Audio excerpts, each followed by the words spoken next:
Robb Stark stands on the blood-soaked field. Victory. Lannister banners lie trampled. Tywin Lannister is dead. King's Landing is vulnerable. His mother, Catelyn, approaches, her expression a mixture of relief and lingering sorrow. You did it, Robb. You avenged father. The North is free. Robb nods, a heavy weight settling on his young shoulders. The war for Northern independence is won, Mother. But is the war for Westeros over? Or has it merely changed its face? He walks towards his command tent, the cheers of his men fading. Inside, maps are strewn across a table. Lord Roose Bolton and Great John Umber await, eager for the march south. My king, Great John booms.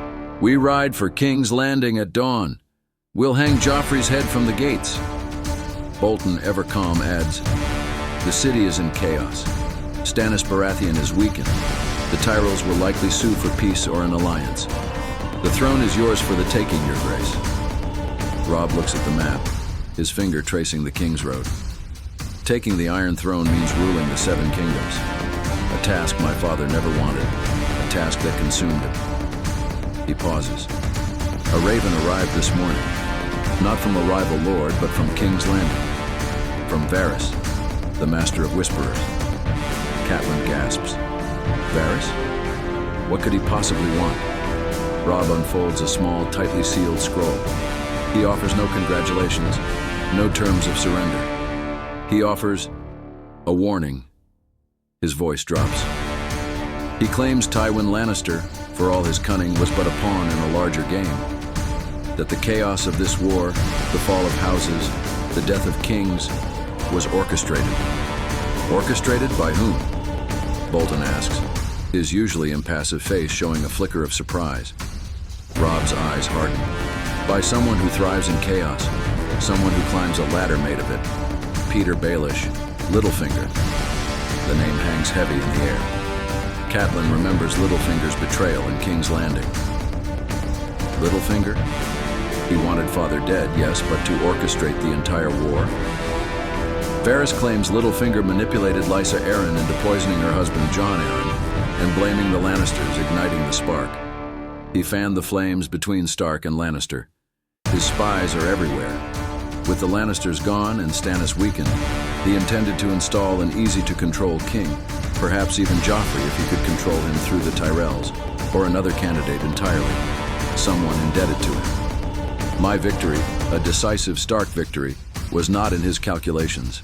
Now, I am his greatest threat. Great John scoffs. Littlefinger, that sniveling coin counter, we'll crush him. Robb shakes his head. He doesn't fight with armies, Great John. He fights with whispers, with secrets, with poison and betrayal. If we march on King's Landing to claim the throne, we walk into his web. He'll turn allies against us, sow dissent in our own ranks. So what do we do, Robb? Catelyn asks, her voice filled with dread. Robb looks up, his youthful face set with a grim determination that belies his age. We don't play his game. We change it. The North is independent. That was our vow. We secure our borders, rebuild our strength. But we cannot leave a viper like Littlefinger to poison the rest of Westeros, to eventually strike at us when we are vulnerable. He turns to Bolton. Lord Bolton, take a group of our fastest riders. Ride for King's Landing, not as conquerors, but as messengers. Deliver this scroll in my terms directly to the small council and to Mace Tyrell. Expose Littlefinger's betrayal. Offer peace to the other kingdoms, a peace built on truth, not on the whispers of a traitor. Scene. King's Landing, Red Keep. Littlefinger is subtly trying to influence Olenna Tyrell. Suddenly, northern soldiers, led by Roose Bolton, enter the throne room. Bolton reads Robb's public announcement, detailing Littlefinger's schemes. Courtiers gasp. Littlefinger's smirk finally vanishes, replaced by a flicker of genuine fear as all eyes turn to him. Robb's voiceover. Some wars are fought with swords, others with truth. And in the Game of Thrones, sometimes the most powerful move is not to take the crown, but to show the truth about those who would spoil it from the shadows. The final image is Littlefinger, surrounded, his schemes laid bare. Subscribe.